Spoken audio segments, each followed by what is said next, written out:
Okay, we're here in a POTA park. Indeed. Indeed. I'm Morten, LB0 Fox India, and you are?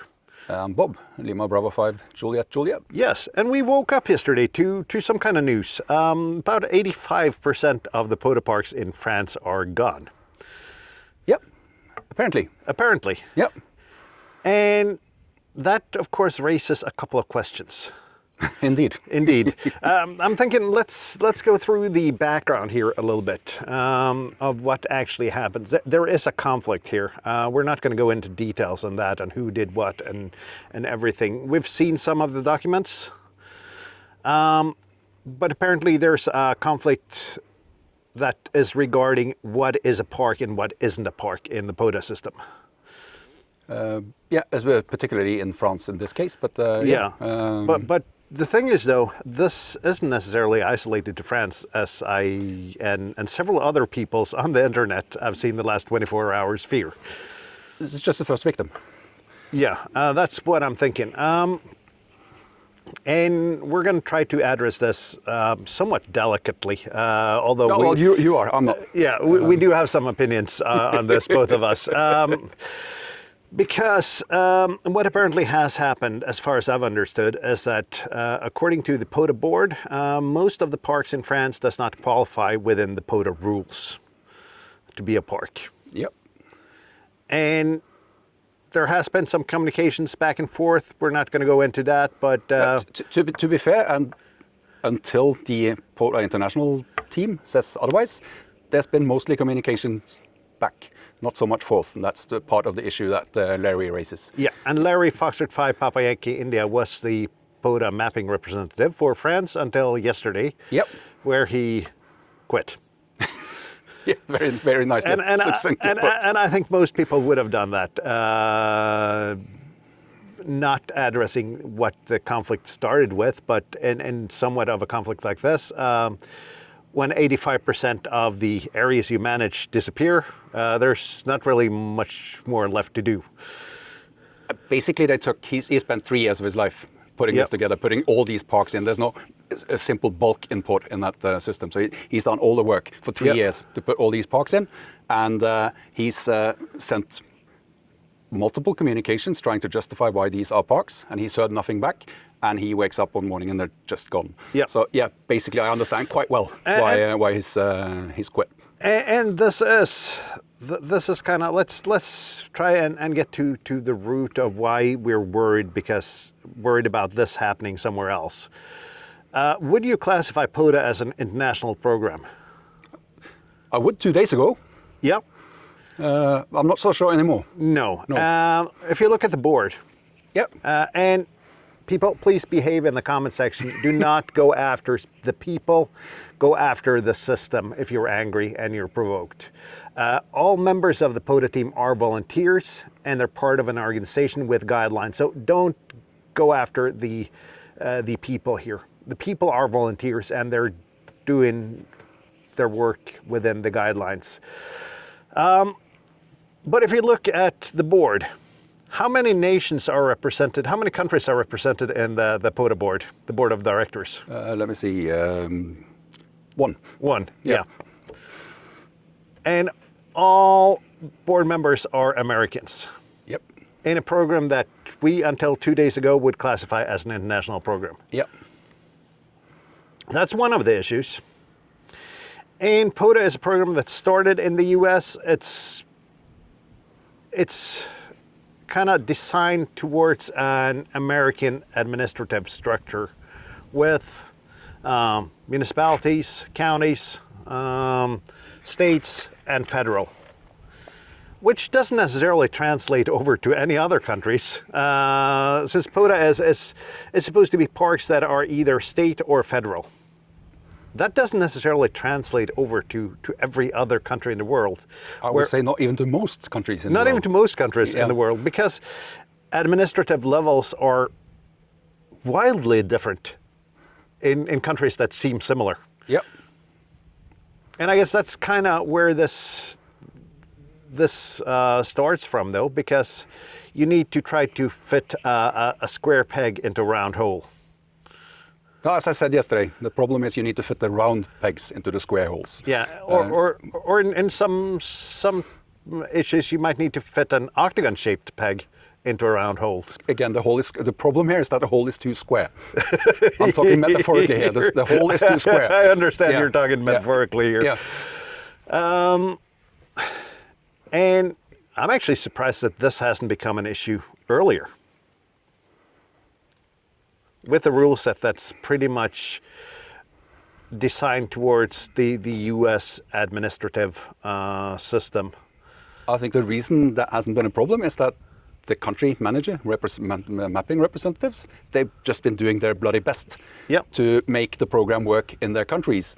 And this is what Larry's done quite successfully.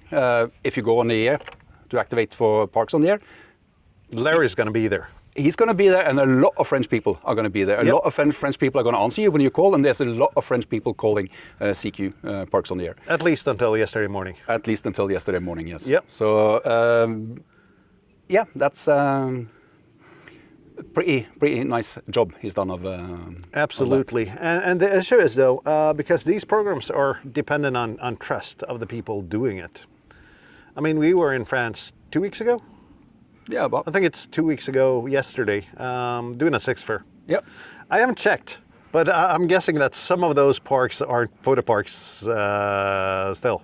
Statistically, one should be left, but I don't know. I haven't checked. We'll get back. I haven't uploaded these logs yet, but we'll get back to that later. I have, and I'm happy that I did. I'm actually quite happy I didn't, but we'll get back to that towards the end. But it raises some questions, though, and I've seen people through our Discord, the European Ham Radio Show Discord, which is linked down below. I've seen people being concerned on what country's next. Which kind of administrative levels are they going after next?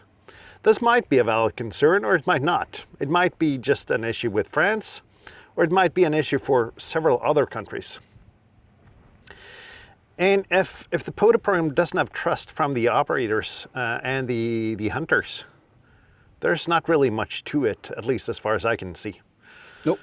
I've been thinking about how to make this apparent, the issue here, and in my head, the Parks on the Air program, it's got layers of value that makes the total value of the program. And I think the topmost, the biggest bulk and the topmost piece of value in that program is the activators. Without the activators, there's nothing. No. The second one is the hunters or chasers. Hunters and POTA chasers in soda. Yeah, so hunters. The second one, and that's a big group, probably a bigger group than the activators. Even. Yeah, absolutely. And a lot of the hunters don't even know that they're hunters. That's true. So then you have these two big things there. Then there's one more level of facilitators that's really, really important, and that's the country mapping representatives. Yeah. That's the third level. So these three combined, I'd say that's the bulk of the value in the Parks on the Air program. And then just let me finish, because there's a tiny little piece left. That's the international organization, or the American organization too, or the USAN organization if you want. That's left. That's the least valuable part of the Parks on the Air program. That's just a tiny little bit. And what's happening now is that tiny little bit is pissing off and pissing on all the three other important layers. It's creating value in the Parks on the Air program. And I just don't think that's a good idea. That's a very, very bad move. It's never a good move to actually alienate people. And in a program like this, your job as an administrator is to facilitate the program for the users. If you kind of tend to forget that, you take away the user base and there's nothing left. You make yourself irrelevant. And we're only 2 days into this, so if I'm not going to say anything on what's going to happen or not going to happen, but I think at least there's room for a thought and strategy process within the organization as of now. And how this is going to work. And POTA started as National Parks on the Air, as a US-only, federal-only program. Then it expanded to Parks on the Air. And then it expanded internationally relatively slowly at first. So I understand that this is a program initially not designed for what it is. True. Yeah. It has been botched on and kind of tried to fix with duct tape and paper clips in order to make this work as broadly as possible. And that, again, that work has been done to a large extent by the country managers. Oh, absolutely. Which is important to note here. Not by the international team, but by the country managers. No, because we know people that are country managers in several different countries. Indeed. And we know the thought process and reading legislation and everything, trying to fit this round peg into a square hole, as you put it. Yeah. In order to make the differences in administrative levels in different countries work within a program that is very US-centric. Yeah. So what do you think will happen now, Bob? I can start with saying what I hope will happen. I hope that the international organization or the American organization will issue a statement, because it's been this far there's been no information from them at all. And I have a friend that says in any conflict there's three truths. Yep. There's your truth, there's my truth, and there's the actual truth. Yep. So we'll have to decide once we hear from them. They might have valid points, who knows? Yep. No matter how valid their points are, the way they chose to go about this is just dumb. It's hurting the program. It's hurting the program, and it's alienating the user base. All the three layers that this program needs to be successful, they're alienating by doing this. So it's really, really dumb. So appeal, please, come on, reconsider this, put the parks back, let's talk about it, let's figure this out, and then we'll act at some later point if need be, but don't do it like this. It's just dumb. Yeah. I think that is a correct way of looking at it. And you asked what I thought will happen? Yep. This is what I hope will happen. Yep. I fear this will not happen. My fear is that POTA is going to go back to a relatively US-centric program. Yeah, that would be my fear too, because I love it being an international program with the huge international reach that it has now. But I think if this continues, if this is not rectified, it's going to be a split, and we're going to get another program for the rest of the world. Yeah, and then we're going to have at least three relatively similar programs with worldwide flora, fauna, parks on the air, and a potential, and there is actually a potential third program sailing up now. The flora fauna was made pretty much irrelevant when Parks on the Air went international. Yep. My prediction is if we do get a strong contender for the rest of the world to replace Parks on the Air, that's going to make Parks on the Air irrelevant. Yep. So again, it's up to actually the board, it's the up to international the board. They need to fix this, because if not, it will break, and it will hurt. It will hurt the operators, it will hurt the hunters, it will really hurt the Parks on the Air program, because that's going to become irrelevant in just a few years, unless they actually work with the activators and the hunters and the representatives, mapping representatives. Yep. So that's what I fear is going to happen. So we'll see which one. And just as a quick comment here, none of us are active within administration of the POTA program. No. We are above average interested activators, I'd say. We're doing more activations than most people are. At least you do. I don't feel I'm as active as you are, but I think the thing is, we really love that program. We're invested in that program because we really like the fact that it's there. We like the people that we talk to. We like all of it. We really love this, and this is the reason why we feel strongly about this now, because we feel someone's breaking something that we love. Breaking a community. Yes, that I think is the reason why I do this video, why I'm upset at this point. Because this kind of, it popped up in the Discord, the European Ham Radio Show Discord, and I called you a couple of hours later and asked, should we do something together on this? And I think it's important to get the viewer base feelings on this out, and let the conflict be, and let that hopefully resolve itself at some point very soon. But I think it's also important to let people know that we as users aren't necessarily very happy about what's happening now. That's an extremely diplomatic way of putting it. Yes, I can be very diplomatic, but I can also be very clear. Me on my part, I'm just pissed. So, Because no matter how you look upon it, you take a layer of trust away. And any program like this is dependent on trust. Yep. If people fear that the parks that they love are gonna be taken away, I mean, we're in the park now. This is one of my home parks. It's 6 minutes away from my house. I go here all times a year except in midsummer because it's full of boats and people swimming, and I don't like a lot of people nearby. There's even a really nice public beach here, which I usually activate in the winter, but not in the summertime. But yeah, so I guess we've babbled for long enough. At least we've put some light into this. Yep. I have a closing remark if we think we're at that point. I think so. Yeah. It's a remark, and I'd like to encourage other people to follow along, because, as I said, I love the Parks and Air program. I'm going to continue operating parks until the international organization clarifies this and gets this shit, is probably an all right word to use, right? I think so. Yeah. We're far enough into the video now that I don't need to declare any bad words. Yeah, gets this shit out of the way and rectifies this situation. I'm going to hold back on uploading my Parks on the Air logs.